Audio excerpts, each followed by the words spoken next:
کربلا میری نظر میں نہیں، کربلا امام حسین علیہ الصلوۃ والسلام کی نظر میں دیکھنا چاہیے، اور انہی کی نظر مقدم ہے۔ کربلا اس درسگاہ کا نام ہے جس درسگاہ کے ذریعے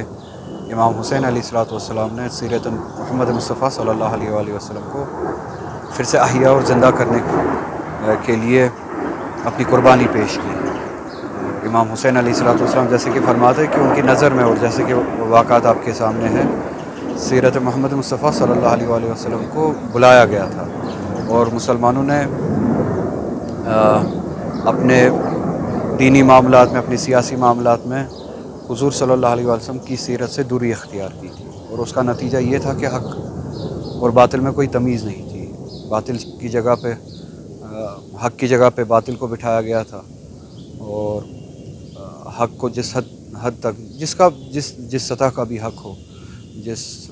حد تک پامال کیا جا سکتا تھا کیا گیا، چاہے وہ دین کے معاملات سے جڑے ہوئے حقوق ہو، انسانی حقوق ہو، سیاسی حقوق ہو، اخلاقی حقوق ہو۔ تو امام حسین علیہ الصلوۃ والسلام کی ہی نظر میں محرم یا کربلا اس درسگاہ کا نام ہے، اس تحریک کا نام ہے جو احیاء سیرت محمد مصطفیٰ صلی اللہ علیہ وسلم کے لیے۔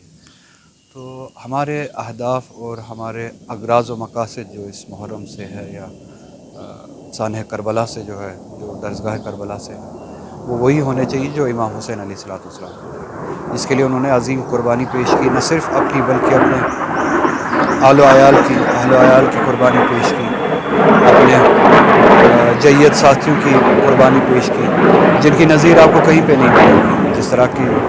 قربانی امام حسین علیہ الصلوۃ والسلام نے پیش کی۔ تو اگر ہم معتقد ہیں، اگر ہم اس قربانی کو لے کے یہ دعویٰ کرتے ہیں کہ ہم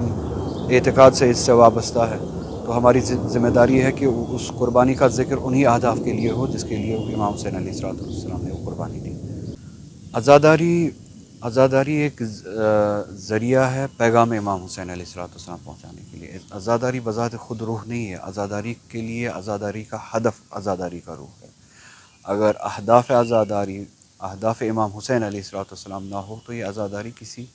کام کی نہیں ہے۔ اگر اہداف عزاداری مقصد امام حسین علیہ الصلوۃ والسلام ہو تو یہ عزاداری باروح ہوگی۔ جیسا کہ میں نے عرض کیا اور آپ نے بھی کہا،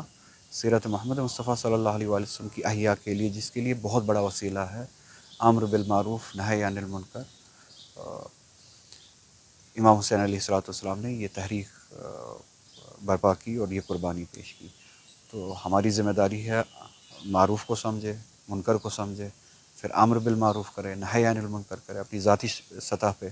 اجتماعی سطح پہ۔ تو پہلے ہمیں سیرت محمد مصطفیٰ صلی اللہ علیہ وسلم کو سمجھنے کی ضرورت ہے،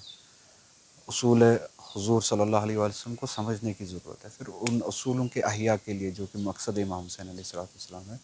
عزاداری کو برپا کرنا چاہیے۔ عزاداری مقصد نہیں ہے، عزاداری وسیلہ ہے۔ عزاداری میں روح چاہیے، عزاداری روح نہیں ہے، عزاداری میں روح چاہیے۔ عزاداری کا روح مقصد امام حسین علیہ الصلوۃ والسلام ہے۔ علماء کی بہت بڑی ذمہ داری بنتی ہے، نہ صرف علماء کی، ہر ایک مومن کی، ہر ایک مسلمان کی ذمہ داری بنتی ہے، جو عزادار ہو، جو صاحب صلاۃ ہو، روزہ، حج، ان سب اعمال میں کوشش کرتا ہو کہ عمل پیرا رہے، اس ہر ایک مومن کی ذمہ داری بنتی ہے، اگر منشیات میں مبتلا کوئی نوجوان ان کے آس پاس ہے، اس کی مدد کریں تاکہ اس بیماری سے، اس مرض سے وہ باہر نکلے۔ اسی طرح سے علماء کی سب سے بڑی ذمہ داری بنتی ہے، کیونکہ جب مجالس ہوتی ہے، یہ مجالس صرف اس لیے ہے کہ امر بالمعروف ہو، نہی عن المنکر ہو، جیسے آپ نے کہا، اور امر کو سمجھنے کی ضرورت ہے، منکر کو سمجھنے کے لیے ضرورت ہے۔ اگر ابھی تک معاشرے کو یہ سمجھ میں نہ آیا ہو کہ منشیات کا استعمال منکرات ہے اور اس کی نہیں کرنے کی ضرورت ہے، تو عزاداری میں جانے سے مطمئن ہونے کی کوئی گنجائش ہی نہیں ہے۔ تو علماء ہو، ذاکرین ہو، عزادار ہو، مسلمان مومن ہو، ہر کسی کی ذمہ داری بنتی ہے۔ اور یہاں پہ میں یہ کہنا ضروری سمجھوں گا، منشیات میں مبتلا ہمارے جو بھی نوجوان ہیں، ان کو کسی غلیظ نظر سے دیکھنے کی ضرورت نہیں ہے، نہ گنجائش ہے، نہ دین اس کی اجازت دیتا ہے، نہ ان کو اپنے معاشرے سے دور کرنے کی ضرورت ہے، یا ان کی تحقیر کرنے کی ضرورت ہے، نہ ان کی شخصیت کو مارنے کی ضرورت ہے. جس طرح مختلف قسم کے امراض ہوتے ہیں اسی طرح سے ذہنی امراض بھی ہے, اور ذہنی امراض کو بھی اسی طرح سے اس مریض کی ذہنی امراض سے لڑنے کے لیے اس مریض کی مدد اسی طرح سے کی جانی چاہیے جس طرح جسمانی امراض سے لڑنے کے لیے مریض کی مدد کی جاتی ہے. جسمانی امراض میں مبتلا کوئی مریض ہو اس کی ہم تحقیر نہیں کرتے, اس کی توہین نہیں کرتے, اس کی شخصیت کو نہیں مارتے, ان کی مدد کی جاتی ہے تاکہ وہ اس مرض سے اس مصیبت سے نکلے. اسی طرح سے جو نوجوان کسی بھی وجہ سے منشیات میں مبتلا ہو ان کو اپنانے کی ضرورت ہے, پھر ان کی مدد کرنے کی ضرورت ہے. اخلاقی طور سے ان کی مدد کرنے کی ضرورت ہے, اور ذہنی طور سے ان کی مدد کرنے کی ضرورت ہے. ان کو وہ عزت جو وہ احساس کرتے کہ وہ عزت اب نہیں رہی ہے ان کو احساس عزت دی جائے, احساس مقام دیا جائے کہ ان کا بھی ایک مقام ہے اس معاشرے میں. تو اس احساس کو واپس زندہ کیا جائے کہ ان کی وابستگی ایک معاشرے سے اور ان کی ایک ضرورت, ایک شخصیت ایک معاشرے میں ہے. تو وہ احساس سے عزت ان کو دیا جائے اور ان کی مدد کی جائے تاکہ اس مصیبت سے, اس مرض سے باہر نکلے. تو منشیات کے موضوع کو اثر نو سمجھنے کی ضرورت ہے, اور یہ جیسے کہ آپ نے کہا درست ہے, علماء کی ذمہ داری بنتی ہے, مجالس میں اس کا ذکر ہونا چاہیے, اور ہر اس مسلمان کی ذمہ داری بنتی ہے جو خود کو مسلمان کہتے ہیں. آپ سے یہ بھی جاننے کی کوشش کریں گے چونکہ آپ ایک سوشل پولیٹیکل لیڈر ہیں, کیا سمجھتے ہیں آپ منشیات نے چاروں طرف سے ہماری وادی کو گھیرا ہے, اب اس میں اضافہ دیکھنے کو مل رہا ہے, تو کیا سمجھتے ہیں کون سے وجوہات ہو پچھلے کچھ سکتے ہیں سالوں کہ سے آپ دیکھ رہے ہیں کہ یہاں پہ اضافہ ہوا ہے. وجوہات بہت سارے ہیں, کسی ایک وجہ کی نشاندہی نہیں کی جا سکتی ہے. کشمیر میں حالات بھی اگر آپ دیکھیں پچھلے 3 دہائیوں سے تقریباً 4 دہائیوں سے اب اس طرح کے ہے کہ ذہنی امراض میں مبتلا ہونا کوئی بڑی بات نہیں ہے. دوسرا آپ نے دیکھا ہوگا پچھلے 3-4 سالوں سے یہاں پہ اس طرح کے منشیات کے استعمال یا ان کے ہونے کا یہاں پہ یہ زیادہ مثالیں دیکھی گئی. تو اگر جو بھی یہاں پہ انتظامیہ ہے اگر ان تک اس کی تنقید نہ پہنچے تو کس پہ پہنچے؟